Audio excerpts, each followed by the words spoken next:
بسم الله الرحمن الرحيم. الحمد لله رب العالمين والصلاة والسلام على أشرف الأنبياء والمرسلين نبينا محمد وآله وصحبه أجمعين. أما بعد، عن عبد الله بن مسعود رضي الله عنه قال: سألت رسول الله صلى الله عليه وسلم: أي العمل أحب إلى الله تعالى؟ قال: الصلاة على وقتها وبر الوالدين والجهاد في سبيل الله. متفق علیہ. یہ اس کتاب کے یہ جو کتاب کہہ لیجیے کلیکشن کہہ لیجیے، اس کے بالکل شروع میں نا ایک چھوٹا سا نوٹ لکھا ہوا ہے کہ اصل میں یہ جتنی احادیث متفق علیہ آپ کے لیے چنی گئی ہیں، ٹھیک ہے. متفق علیہ کا مطلب بخاری اور مسلم دونوں کے اندر آئی ہیں. اگر البتہ کسی حدیث کی سند ذکر ہوئی ہے تو وہ اس سے پھر ہٹ کر ہے، مطلب اگر وہ بخاری میں ہے تو ذکر نہیں کر رہی کیونکہ ساری ہیں ہی بخاری اور مسلم سے، تو کہیں کہیں اگر وہاں سے نہیں ہے تو پھر ہم بتائیں گے کہ یہ ترمذی میں آئی ہے، نسائی میں آئی ہے، یا اگر ان دونوں میں سے ایک میں آئی ہے تو پھر ہم الگ سے اس کا ذکر کریں گے. تو یہ آپ دیکھ رہے ہیں کہ بہت ساری حدیثوں کا کوئی حوالہ نہیں ہے، تو اس کا ہم نے ایک ہی بار حوالہ دے دیا. یہ آپ کے ذہن میں رہے. عبداللہ بن مسعود رضی اللہ عنہ سے روایت ہے، کہتے ہیں کہ میں نے رسول اللہ صلی اللہ علیہ وسلم سے دریافت کیا: ای العمل احب الی اللہ تعالی، کون سا عمل اللہ تعالیٰ کو سب سے زیادہ پسند ہے، اللہ تعالیٰ کو سب سے زیادہ محبوب ہے؟ آپ نے فرمایا: الصلاۃ علی وقتها، نماز اپنے وقت پر، نماز اس کے وقت پر. وبر الوالدین، اور والدین کے ساتھ نیکی، والدین کے ساتھ خوبی. والجہاد فی سبیل اللہ، اور اللہ کے راستے میں جہاد. پہلی بات تو اب ہم نے جو ہے پیچھے بڑے بڑے گناہ کبائر کا ذکر کیا تھا. اب دوسرا جو ہے وہ یا تیسرا چیپٹر جو شروع ہوا ہے وہ فرائض اور محرمات دونوں کا ہی ذکر ہوا ہے.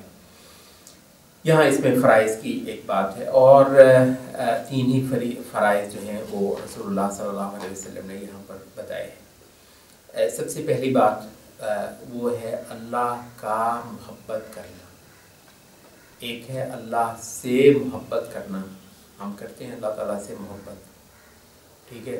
اللہ تعالیٰ سے محبت کرنے میں آپ کو پتہ ہے دنیا کے بہت سارے مذاہب مشترک ہیں. یہ واقع ہے، بہت مشکل ہے یہ کہنا کہ جی اس کو اس دوسرے سے بڑھ کر اللہ سے محبت ہے. اور یہ دعویٰ کرنے کی بات بھی نہیں، غلط بات ہے کہ ہم یہ دعویٰ کریں کہ ہمیں اللہ سے محبت ہے. دعویٰ اس میں نے سینس میں تو، لیکن مطلب یہ ہے اس سینس میں کہ دوسرے کو محبت نہیں ہے، بس ہمیں ہی ہے. تو ابن قیم کہتے ہیں کہ اصل بہادری یہ نہیں ہے کہ تم اللہ سے محبت کرو، اصل چیز یہ ہے کہ اللہ تم سے محبت کرے، ٹھیک ہے. تو وہ کیا ہے؟ وہ اللہ تعالیٰ رسالتوں کے ذریعے سے، اور اللہ تعالیٰ مہربان ہے. اب ویسے جو ہے قیامت کے روز ہی جا کر معلوم ہو کہ اللہ کو وہ پیارا تھا اور وہ پیارا نہیں تھا، مطلب میرا غلطی ہو گیا، مجھے تو پتہ ہی نہیں چلا کہ جی میں اللہ کو پیارا ہو سکتا ہوں نہیں ہو سکتا ہوں، ٹائم ہی نکل گیا. تو آپ جا کر نتیجے بولیں، قیامت کو نتیجے نکلیں. تو ضروری ہے کہ قیامت کو بھی ایک نتیجہ نکلے، اور ضروری ہے کہ اس دنیا کے اندر بھی کچھ چیزیں ڈکلیئر ہوں. تو وہ جو دنیا میں ایک اللہ کس سے محبت کرتا ہے تو دنیا کے اندر بھی وہ ڈکلیئر کیا جائے، تو دنیا کے اندر وہ اصولوں کے طور پر ڈکلیئر کیا جائے گا، اور آخرت کے اندر وہ نتیجوں کے طور پر ڈکلیئر کیا جائے گا. تو دنیا میں نبوتوں کے ذریعے سے، رسالتوں کے ذریعے سے جو اعلان کروائے گئے ہیں وہ ان عقائد، ان اعمال اور ان رویوں کا بیان کر دیا گیا ہے کہ جو یقینی اور حتمی طور پر خدا کی آپ سے محبت کروا سکتے ہیں. تو کہتے ہیں یہ بہت بڑی بات ہے، اور قرآن مجید بعض لوگوں نے باقاعدہ یہ ان مقامات کا خصوصی ذکر کیا ہے جہاں ان اللہ یحب کے بات آتی ہے، ان اللہ یحب التوابین و یحب المتطہرین. وہ جو ہے ان اللہ یحب الذین یقاتلون فی سبیلہ صفا کانہم بنیان مرصوص. ان اللہ کو یہ پسند ہے، اللہ کو یہ بات محبوب ہے، بہت بڑی بات ہے. تو جو خدا کا متلاشی ہے، خدا کا جستجو کرنے والا، ڈھونڈتا پھر رہا ہے خدا کو اور خدا کی رضا کو، تو اس کو جب ایک اللہ کی طرف سے مقرر کیا ہوا نمائندہ آ کر بتائے کہ اللہ پسند کرتا ہے یہ بات، وہ تو بھاگ پڑے گا نا. تو اس وجہ سے کہتے ہیں کہ حکم دینے کے اور بھی کئی سارے طریقے ہو سکتے ہیں، لیکن سب سے جو خوبصورت طریقہ ہے وہ یہ ہے کہ اللہ کو یہ بات پسند ہے. کہتے ہیں بہت، یہ جو اللہ کے متلاشی ہیں اس کا مزہ وہی لے سکتے ہیں جو اللہ کے جویا ہیں.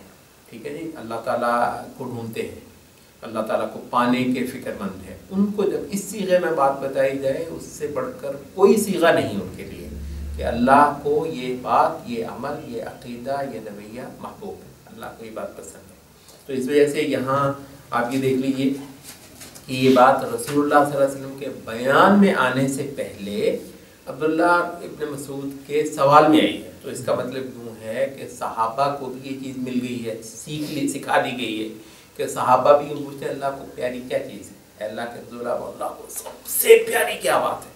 بہت مزے کا سوال ہے. یا رسول اللہ ای العمل احب، اللہ کے رسول اللہ کو سب سے پیاری بات کیا لگتی ہے، سب سے پیارا عمل اللہ کو کیا لگتا ہے. تو اس کے جواب میں رسول اللہ صلی اللہ علیہ وسلم فرماتے ہیں الصلاۃ علی وقتها، نماز جو اس کے وقت پر ہو. اچھا، یہاں پر جو ہے وہ کہتے ہیں یہ اللہ تعالیٰ کی مہربانی ہے کہ جو اسپین آف ٹائم نماز کا جو ہے وہ اس کو جو ہے وہ واجب موسع کہتے ہیں کہ وہ اس کے اندر نا گنجائش ہوتی ہے. یعنی نماز جو پڑھنی ہوتی ہے وہ تو ہو سکتا ہے آپ 5 منٹ میں، 10 منٹ میں، 15 منٹ میں پڑھ لیں، لیکن نماز کے لیے جو ٹائم پریسکرائب کیا گیا ہے وہ بسا اوقات وہ 2 گھنٹے ہوتا ہے، 2.5 گھنٹے ہوتا ہے، 3 گھنٹے بھی ہوتا ہے، بسا اوقات اس سے بھی زیادہ ہوتا ہے. مغرب کا سب سے چھوٹا اسپین ہوتا ہے، لیکن وہ بھی مطلب کوئی آدھے گھنٹے کا تو ہوتا ہی ہے، اس سے زیادہ بھی ہو سکتا ہے، بعضوں کے نزدیک اس سے کم بھی ہے. اور جو اختلاف بھی ہے نا نماز مغرب کے حوالے سے، وہ مکروہ کا ہے. مطلب وہ فقہاء یہ احناف کے ہاں وہ کہتے ہیں کہ یہ چند آیتیں پڑھنے کا جو ہے وقت ہوتا ہے، وقت داخل ہونے کے بعد، اس کے بعد وہ جو نماز پڑھی جائے مغرب کی وہی جو ہے اللہ تعالیٰ کو پسند ہے. اس کے بعد وہ یہ نہیں کہتے کہ اس کا وقت جو ہے نا وہ ہوتا نہیں، وہ کہتے ہیں اس کے بعد کا وقت مکروہ میں داخل ہو جاتا ہے. تو اللہ تعالیٰ کو ناپسند، اچھا نہیں لگتا اللہ تعالیٰ کو مغرب کی نماز اتنا بھی لیٹ کرنا. لیکن بہرحال وقت مانتے ہیں کہ یہ جو شفق ہے، یہ جو سرخی سی ہوتی ہے افق پر، یہ آدھے گھنٹے سے بھی زیادہ، پونے گھنٹہ تک چلتی ہے. تو مغرب کا وقت بھی بہرحال ہوتا ہے، لیکن جتنا لیٹ کرتے ہیں. تو نماز اپنے وقت پر سے مراد ہے کہ ود ان دا اسپین، وہ جو ہے اس کے اندر وہ نماز جو ہے وہ پڑھ لی جائے، اس سے البتہ لیٹ نہ کیا جائے. تاہم اس سے متصل کچھ دوسری نبی صلی اللہ علیہ وسلم کی احادیث بھی آتی ہیں، اور آپ کو پتہ ہے ہم نبی صلی اللہ علیہ وسلم کی احادیث کو کلی طور پر لے کر ہی کرتے ہیں. تو کچھ دیگر احادیث میں اول وقت میں نماز پڑھنے کی خصوصی فضیلت اور تاکید نبی صلی اللہ علیہ وسلم نے فرمائی. اور اس پہ ابن قیم کہتے ہیں کہ یہ جو بادشاہ ہے جب حکم دے تو جو حکم سنتے ہی اٹھ کھڑا ہو، وہ بادشاہ کو بہت ہی اچھا لگتا ہے. اگرچہ اس کے سیاق و سباق سے یہ واضح بھی ہو کہ بادشاہ آپ کو تھوڑی سی گنجائش دے رہا ہے، اگر آپ تھوڑا سا ٹھہر کر اٹھ جائیں تو بھی بادشاہ اس پر معترض نہیں ہے. مطلب یہ چیز اگر کلیئر بھی ہو تو بھی وہ غلام یا وہ نوکر جو بادشاہ نے ادھر حکم دیا اور اٹھ کھڑا ہوا، وہ بہت پیارا لگتا ہے بادشاہ کو. تو اس وجہ سے الصلاۃ لوقتہا کا جو مطلب ہے وہ تو یہی ہے کہ اس ٹائم کے اندر پڑھ لی جائے. اس سے لیٹ کرنا جو ہے وہ آپ بالکل حرام ہے، ناجائز ہے. کوئی سبب ہو تو اور بات ہے، بلا سبب ہو تو وہ تو اللہ تعالیٰ کو بالکل ہی ناقبول ہے. البتہ یہ ہے کہ اس کے اندر بھی جو افضل ہے وہ یہ ہے کہ ادھر وقت شروع ہو اور ادھر آدمی اٹھ کھڑا ہو. اور تو بالعموم نمازوں کو اول اوقات میں پڑھنا جو ہے وہ رکھا جاتا ہے. لیکن یہ ہے کہ اگر جماعت کا اتفاق کسی خاص وقت پر ہے تو جماعت کے ساتھ نماز پڑھنا بہرحال افضل ہے، اگر کسی وجہ سے نماز جو ہے وہ لیٹ بھی ہو جاتی ہو. لیٹ سے مراد وقت سے نکلنا نہیں، بلکہ لیٹ سے مراد ہے اول وقت سے لیٹ ہونا۔ اچھا، یہاں پر ایک تو نماز کا فی نفسی اللہ کو سب سے پیاری بات نماز ہے، یہ بے شمار مقامات پر اور بھی واضح ہے کہ عبدیت کا اعلیٰ ترین مظہر نماز میں ہے۔ وہ کہتے ہیں عبادت کے اتنے اعمال نماز میں اکٹھے ہو جاتے ہیں کہ انسان کا انگ انگ خدا کی عبادت کرتا ہے۔ آپ دیکھ لیں ذرا کہ وہ نبی صاحب فرما رہے ہیں کہ امرت ان اسجد علی سبعۃ اعظم، مجھے یہ حکم ہوا ہے کہ میں 7 ہڈیوں پر خدا کے آگے سجدہ دے دوں۔ 7 ہڈیاں، انسان کے بہت بڑے بڑے عضو جو ہیں، اس کا یہ پورا چہرہ، ٹھیک ہے جی، یہ ماتھا اور اس کے جو ناک ہے، چہرہ پورا ہو گیا، تو ماتھا، اس کے ہاتھ، اس کے گھٹنے اور اس کے جو ہیں وہ انگلیاں جو اس کے پاؤں ہیں، تو یہ اس کے خدا کے آگے یہ صرف سجدہ ہے۔ قیام کے اندر جو ہے وہ آپ اس کے سامنے مؤدب ہو کر کھڑے ہوتے ہیں، رکوع کے اندر اور انداز سے، تشہد کے اندر اور انداز سے اس کے آگے آپ کو نشب جالاتے ہیں۔ اچھا، اس میں آپ کی زبان بھی عبادت کر رہی ہے، آپ کا دل بھی عبادت کر رہا ہے، تاکہ آپ کی پلکیں، آپ کی آنکھیں یہ اٹھنے ادھر ادھر کو نہیں اٹھ رہی ہیں، ادب سے اس کے آگے جو ہیں وہ جھکی ہوئی ہیں، اور آپ کا پورا جسم جو ہے وہ کسی اور حرکت کا روادار نہیں ہے، صرف اس عمل کے اندر مصروف ہے جو خالص نماز کا عمل ہے۔ تو کہتے ہیں انسان کا پورا وجود جس انداز سے خدا کی عبادت کرتا ہے، یعنی یہ میرا حقیقت ہے، نہ روزے کے اندر پایا جاتا ہے، نہ زکوٰۃ کے اندر پایا جاتا ہے، نہ کسی اور عمل کے اندر پایا جاتا ہے۔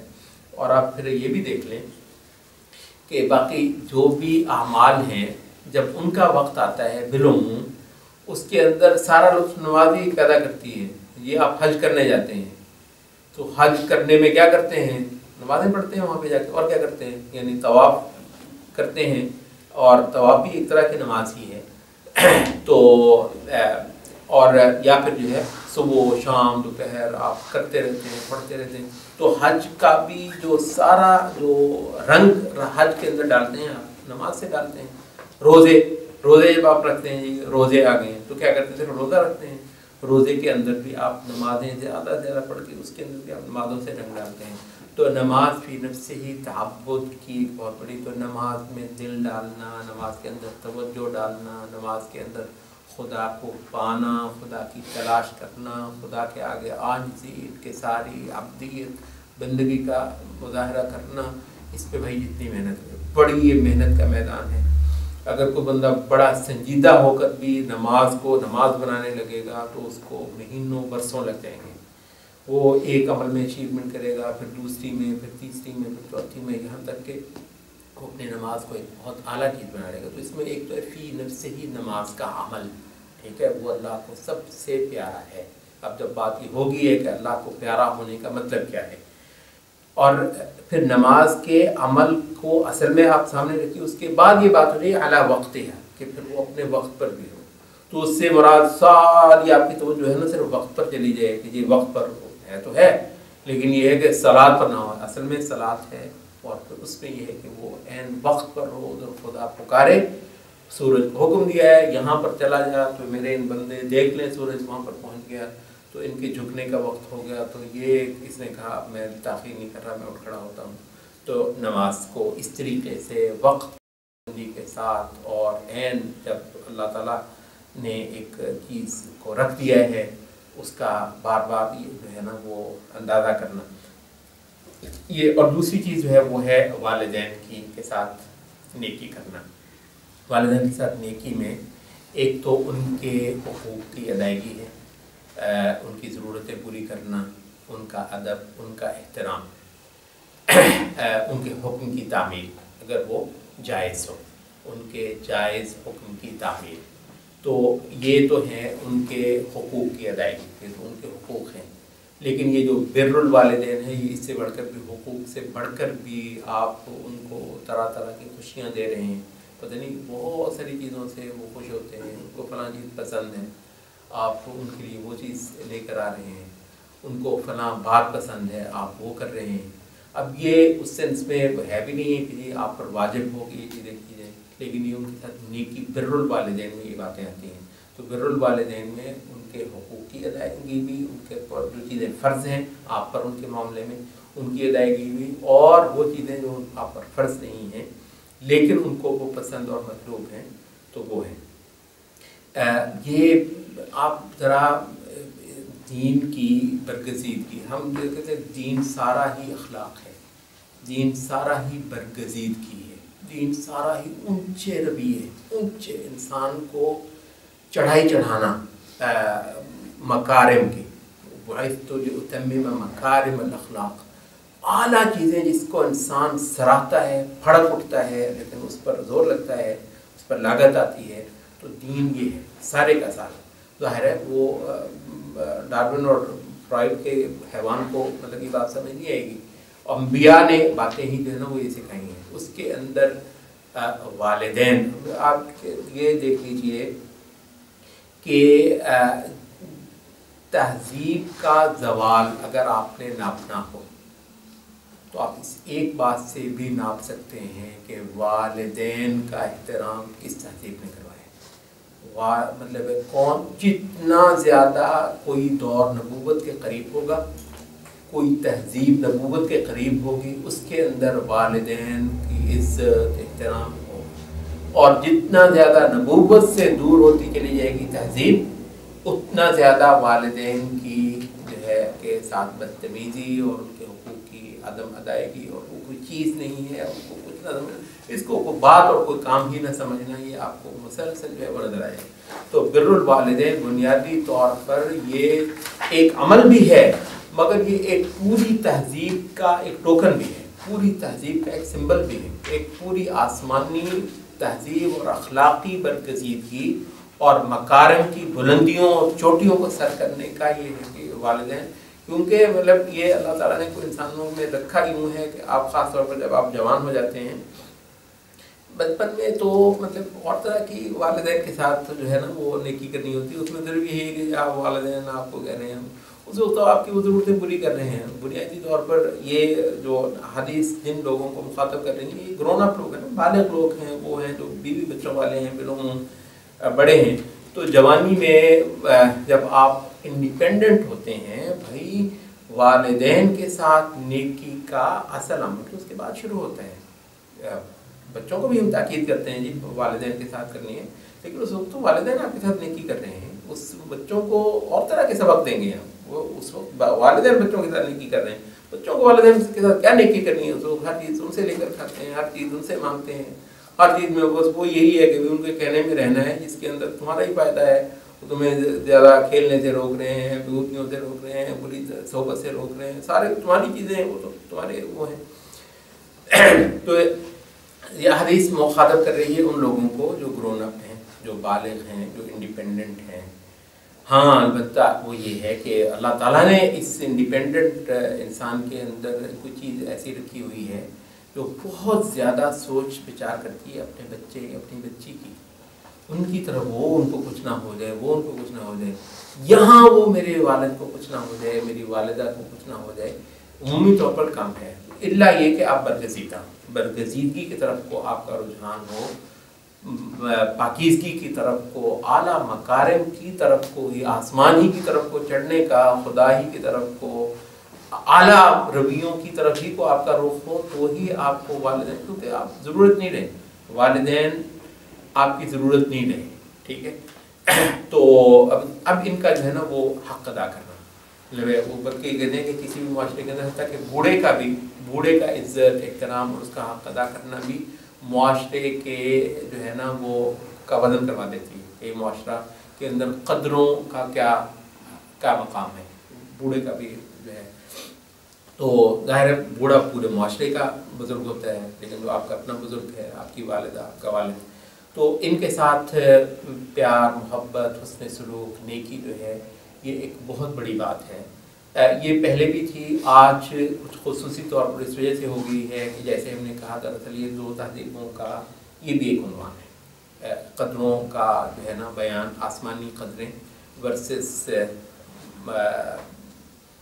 یہ جو ہے مادہ پرست قدریں، ان کے اندر لگی بھی ہے کہ والدین کا یہ بیٹوں بیٹیوں کے ساتھ آپ بالعموم نیکی کرتے ہیں، خوبی کرتے ہیں، والدین کے ساتھ کوئی کرتا ہے۔ اس میں البتہ ایک اور بھی یہ بر الوالدین کے تحت بعض لوگوں نے ایک اور بھی مبحث بیان کیا ہے، جس کے اندر انسان کی جو ہے نا کا اونچا ہونا اور اچھا اور اعلیٰ ہونا، وہ بھی ایک چیز ہے آ جاتی ہے۔ وہ کہتے ہیں کہ قرآن مجید نے جگہ جگہ پر اللہ کی عبادت اور پھر ساتھ والدین اس کو جوڑا ہے۔ تو کہتے ہیں کہ دراصل انسان کا اپنے وجود کی طرف کو دیکھنا ایک تو اس پہلو سے ہے کہ میرا پیدا کرنے والا کون ہے، تو وہ اللہ کی ذات ہے۔ پھر یہ ہے کہ آپ کا پیدا کرنے والا تو بے شک اللہ ہی ہے، لیکن عملاً پیدا کرنے کا سبب کون بنا؟ آپ کے ابا جی، آپ کی امی جان۔ تو تو آپ کو پیدا کرنے والا خدا تھا، تو آپ نے سب سے پہلے اس کی عبادت کی فکر کی۔ پھر آپ کو اس دنیا میں لانے والے آپ کی امی اور آپ کا ابا تھے، تو آپ ہر دم ان کے ساتھ نیکی احسان۔ تو یہ کہتے ہیں کہ اپنی اصل کو جاننا ہے، خدا کی عبادت اصل میں اپنی اصل کو جاننا ہے، اور والدین کا عزت احترام اور حسن سلوک دراصل یہ آپ کا اپنا وجود ہے، آپ کی اپنی اصل کو جاننا ہے۔ کہتے ہیں نا آپ کو مین تانا بھی ہے تو اپنی اصلیت بھول گئے ہو۔ کیا مطلب ہے اس کی اصلیت بھول گئے؟ کیونکہ انسان ہے نا، انسان جو ہے وہ اپنی اصلیت اس کے لیے بہت بڑی چیز ہے۔ تو کیا کریں آپ، یعنی کس زمانے میں آپ رہ رہے ہیں، آپ اس تہذیب کے نشانے پر ہیں جس میں والدین کے ساتھ حسن سلوک تو بہت دور کی بات ہے، اس میں ابا جی کو پتہ ہی نہیں ہوتا ہے ابا جی ہیں کون سے۔ کہتے ہیں یہ ڈی این اے سے چیک کرواتا ہوں میں، میرے ابا جی ہیں کون، پتہ نہیں کتنے سارے ہوں گے، کو کیا پتہ ہے۔ تو اماں نے بھی کبھی اس کو نہیں بتایا۔ وہ ایک ہمارے دوست ہیں بھائی، وہ کہتے ہیں امریکہ میں پڑھنے کے لیے میں گیا تھا، تو اسٹوڈنٹس کو آپ کو پتہ ہے جابیں وابیں کرنی پڑتی ہیں اپنے فیسیں پوری کرنے کے لیے، بڑی مہنگی ہوتی ہیں۔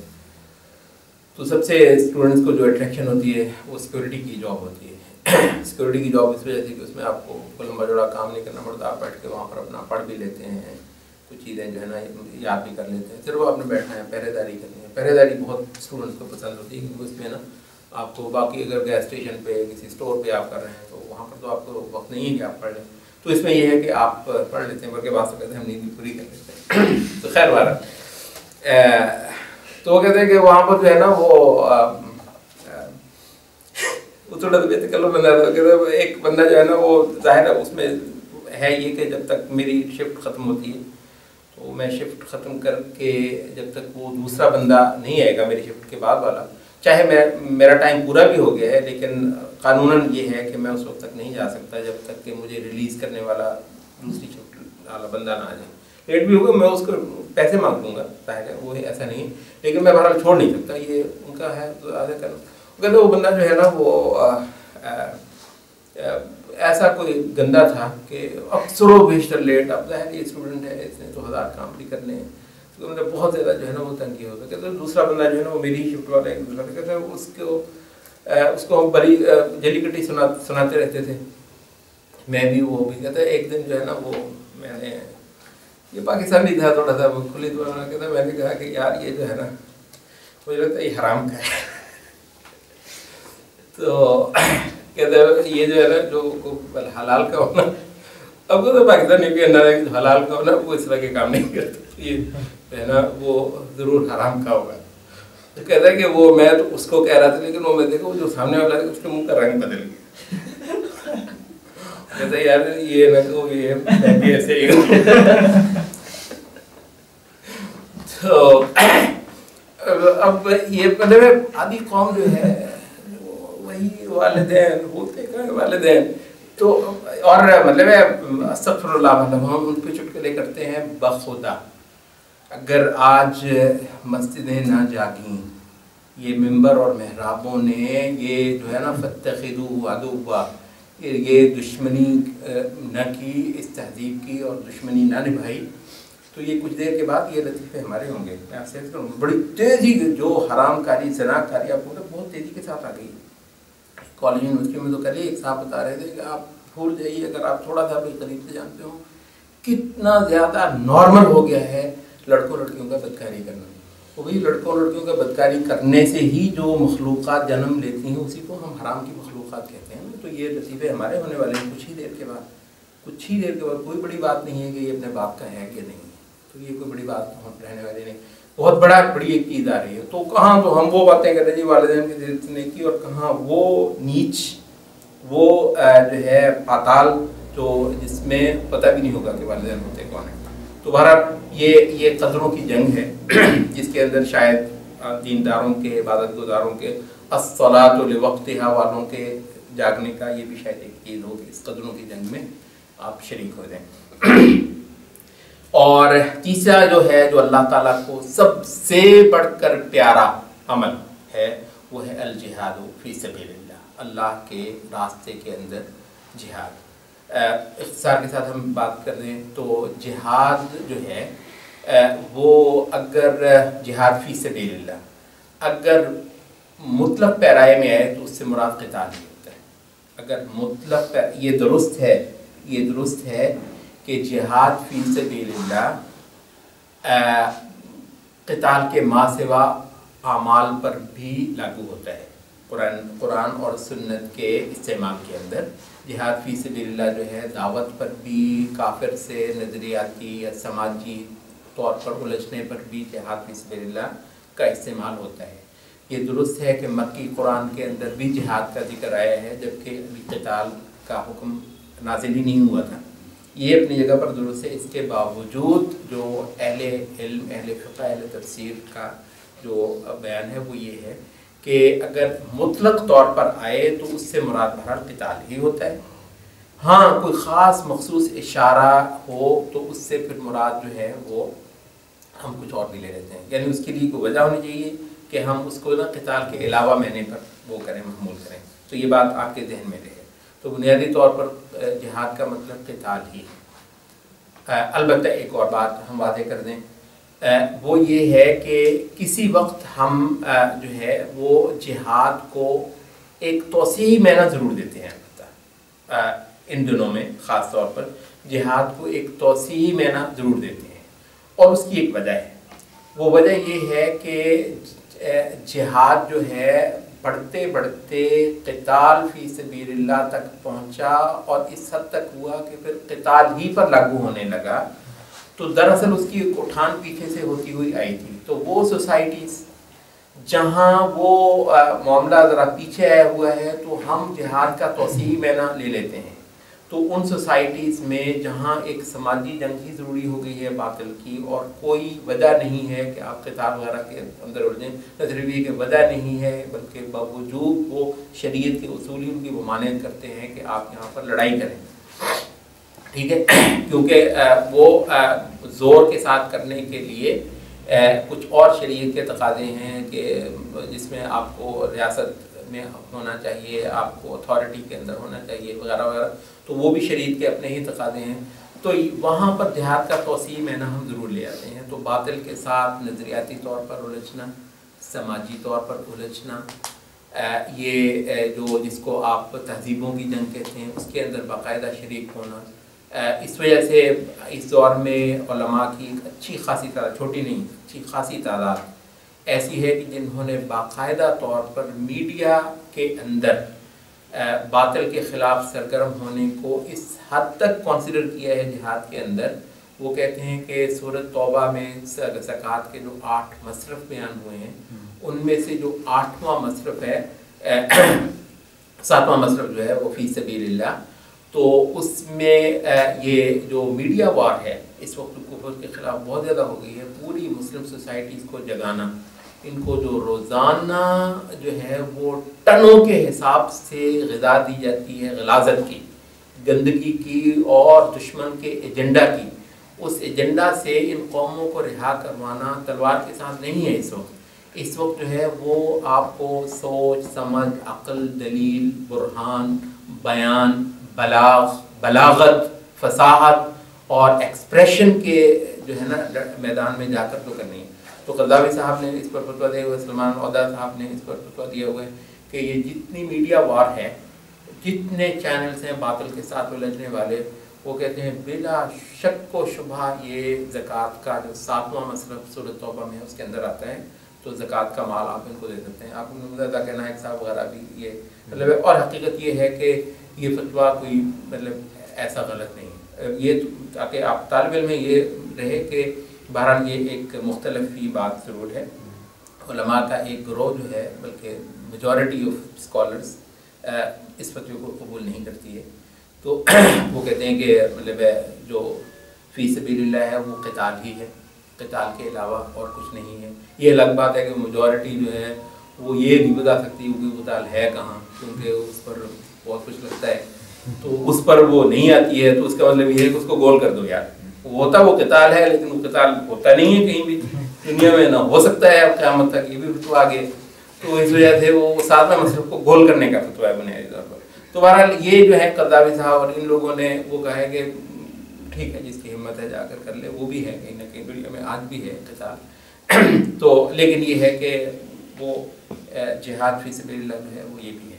یہ جو اس وقت مطلب جو نظریاتی جنگ کے جو فورم ہے، میں آپ سے عرض کروں اگر آپ میں اپنی صلاحیتیں ڈالتے ہیں آج سے مطلب ہے جہاد مذاق تو نہیں ہے کوئی بھی، یعنی بہت سنجیدگی کے ساتھ آپ ڈالتے ہیں انشاءاللہ. آپ رسول اللہ علیہ وسلم نے 3 اعمال میں خلاصہ کر دیے خدا کو جو پسند پیاری چیزیں، پیاری باتیں 3 ہی ہیں. اس کے اندر بہت سارا کچھ جو ہے نا وہ درج ہوتا ہے. ایک ہے عبادت، جس کا سب سے بڑی بات جو ہے وہ نماز بتا دی ہے وقت کے اوپر. اور دوسرا ہے قدریں اور اخلاقیات، اس کا جو سب سے اونچا عمل ہے وہ والدین کے ساتھ نیکی جو ہے نا وہ بتا دیا ہے. اور تیسرا ہے معاشرے کے اندر اور اپنے ماحول کے اندر باطل سے الجھنا، خدا کے ساتھ محبت اور وفاداری کا ثبوت دینا. تو بھائی اگر آپ قتال وغیرہ جس پر کسی کا اختلاف ہی نہیں ہے، کسی وجہ سے آپ اس پر نہیں جا سکتے، تو بہرحال یہ ایک ایسی چیز ہے کہ اس میں آپ اپنا حصہ ڈال سکتے ہیں. لیکن اگر آپ حصہ ڈالیں تو وہ گنگلو سے مٹی جھاڑنے والی بات قرار نہیں ہونی چاہیے. مطلب ایسے ہی ہم نے کر دیا تو کر دیا، جیسے ہماری نماز ویسے ہمارا جہاد، تو پھر وہ کوئی چیز ہونی چاہیے. تو لیکن اس میں آپ توجہ سے ڈالیں تو انشاءاللہ آپ ایک بڑا کام جو ہے وہ کر رہے ہیں. ایک بات میرے وہ اس سے رہے گی بر الوالدین کے حوالے سے. ایسے لوگ بھی ہو سکتے ہیں کہ جو جن کو والدین آپ دستیاب نہ رہے ہیں،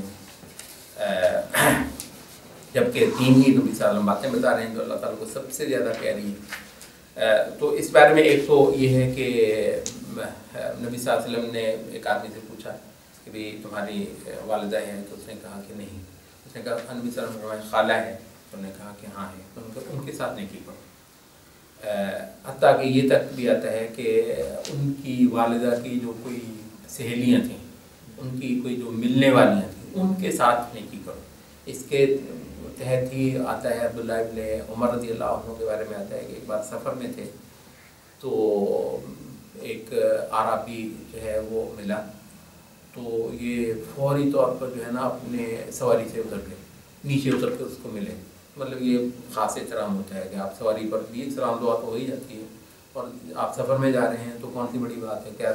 مگر وہ اتر کے جو ہے نا وہ، اور اس کے بعد انہوں نے یک ادھر ادھر دیکھا اور ان کو چیز نظر نہیں اس کو پیش کرنے کے لیے، تو اپنا جو ہے وہ پگڑی اتاری اور وہ اس کے سر پہ دھر دی، کہنے کا جی یہ آپ کے لیے پیش ہے. تو سلام آپ کے جو شاگرد وغیرہ تھے جو ان سے آپ کے ساتھ رہتے تھے دین سیکھنے تربیت دینے، تھوڑے سے حیران ہوئے، بلکہ ان سے کہنے لگے جی حضرت یہ عربی لوگ ہوتے ہیں بڑے تھوڑے سے بھی خوش ہو جاتے ہیں، آپ نے تو کمال ہی کر دی. اس کو اپنا پگڑی اتار کے دستاری رکھ اتار کے ان کے سر پر لگا.